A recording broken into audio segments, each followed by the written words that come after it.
Hey, what's up, you guys? I'm Sequoia, the CEO and co-founder of Lexore Spark, and I am going to walk you through how we created the recent commercial, the Apple ad with Mufasa or Aaron Pierre from the Lion King movie. So, first of all, I really wanted to jump on here and just walk you guys through it because we are a new platform. We allow you to create any brand. So, top to bottom, you can create literally any brand that you have. So if you're an e-commerce company, you can create an e-commerce brand. If you are a creative and you just want to do spec spots, or you're pitching to an agency or a client, you can create that content. You can be an actor and pop yourself into these commercials and pitch yourself to agencies or production companies. The world is your oyster. The opportunities are endless. So I just wanted to hop on here and show you guys how we created the recent spot for Mufasa. So I'm going to walk you guys through this, or Apple rather. And I'm live. So if you guys have questions, you can drop it into the chat and you guys can let me know what questions you have. Okay, so I am going to switch to show on this screen. All right, so you guys should be able to see my screen. And the way Lexor works, it's super intuitive. So my background, I spent over a decade directing commercials and music videos for some of the largest artists and brands in the world. So everybody from Justin Bieber to Future to brands like CK1 and just a lot of really cool things back in the production days, and then transitioned into tech. And so this platform is a convergence of those two worlds. So you're going to see that within the workflows as I walk you guys through it. So essentially, the way that you have to do this, there's two things. So before you actually dive into your characters, you're going to create different characters or products utilizing this particular tool that we've built into the platform. So you're going to upload between 13 to 20 images just to make sure your character actually looks the part. Because we all know we don't want, if you're working with a brand, you got to make sure that that brand is top tier. You do not play with people's brands.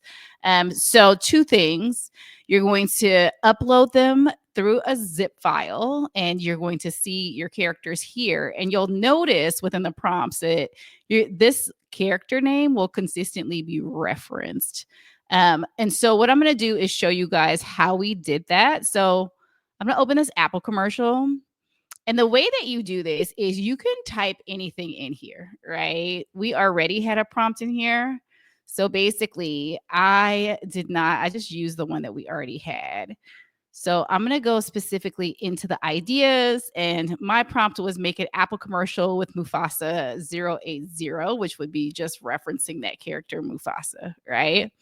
So once you're over here, you can actually edit this too. So again, I'm just going to go back so you guys can see. So you would type the make an Apple commercial in the description, right? You'd hit submit your description. So then you would actually get that idea flushed out. So once that idea is fleshed out, you're going to see that in your idea results, and you're going to be able to read through that to make sure that's exactly what you want. So create a cinematic brand story featuring Mufasa as a wise mentor guiding a diverse group of young innovators through a bustling digital landscape.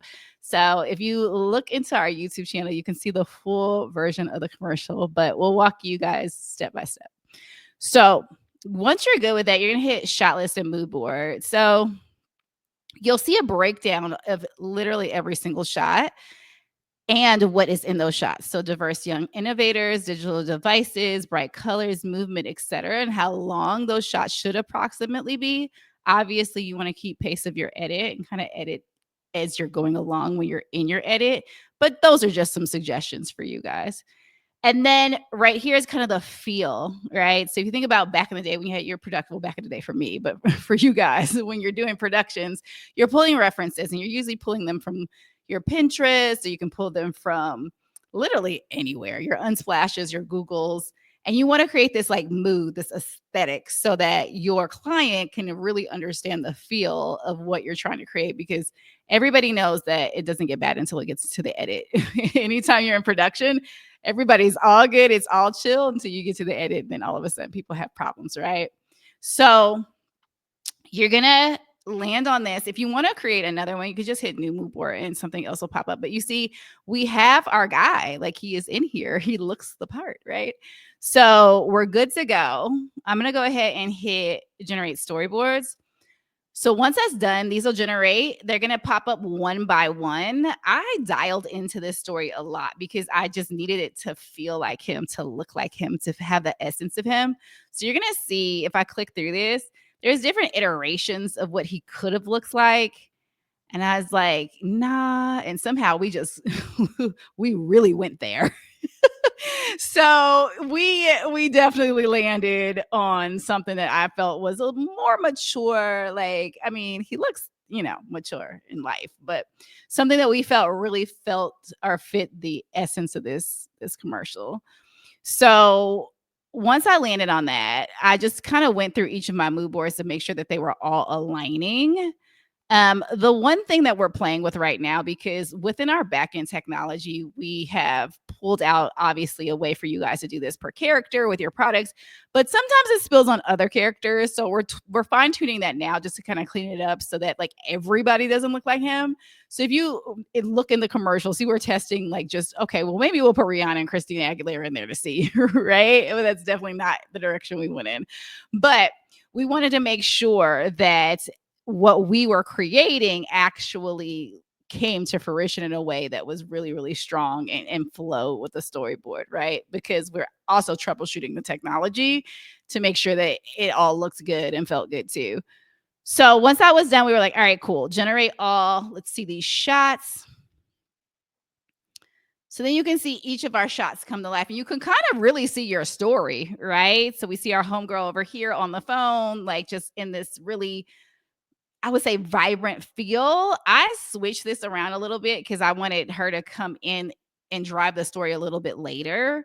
And so even though Mufasa or Aaron Pierre was our character, he was not the main character. He was a supporting character in a way because you kind of see this other woman take the forefront through like the mentorship, transitioning into technology and all the things, right? And he was kind of the guy who worked at the tech company with her. You know what I mean? So you'll see that in the commercial. But what I really liked about this was just the aspirational feel of it and really showing like a diverse culture of people in technology. And that was something super important to me because obviously I am diverse.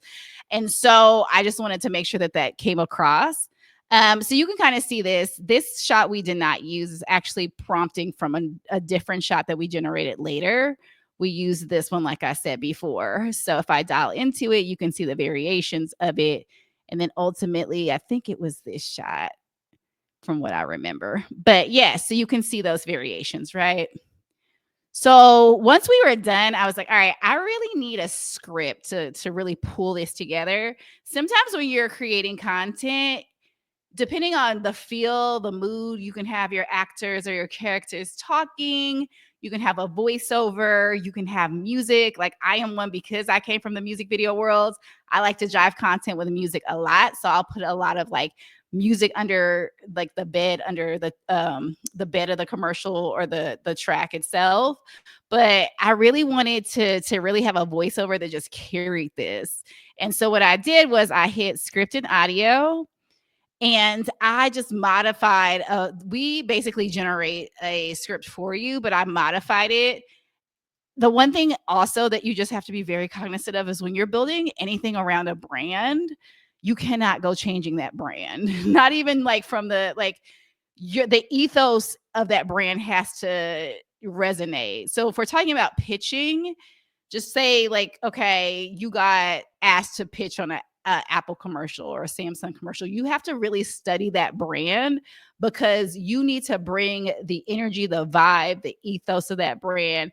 You really can't, I mean, you can interpret it a little bit, but commercial production is very different than like music video production where I can come in and just go crazy, right? Like they have spent a really, really, really strong amount of time making sure that that brand resonates and a lot of money making sure that that brand resonates.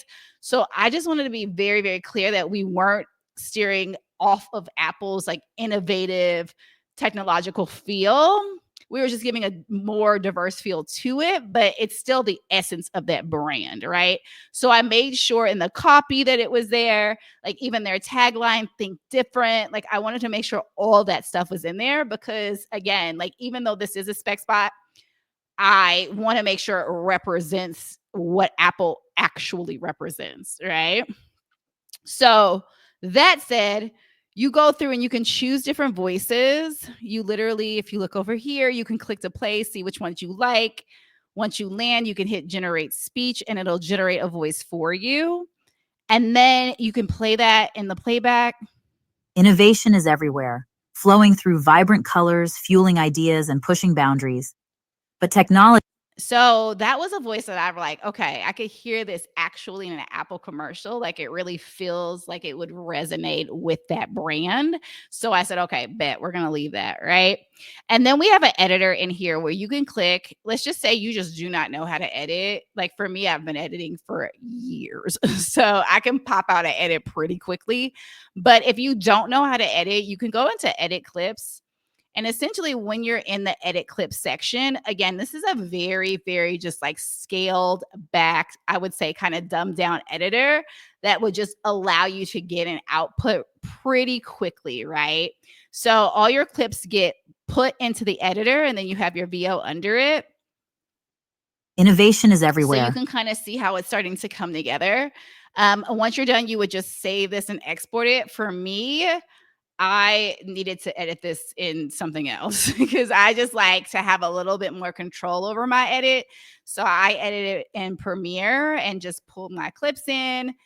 And then after that, put my VO under there and then found some music that I really felt like resonated. So once you watch the Apple commercial, you'll hear kind of just like a vibe under it just to tie it all together. Right. So that's essentially how we were able to create it. If you guys have any questions, leave the comments, your questions in the comments below, and I will be happy to answer those. And yeah, hopefully you guys found some value in this, and we will see you using Lexore Spark soon.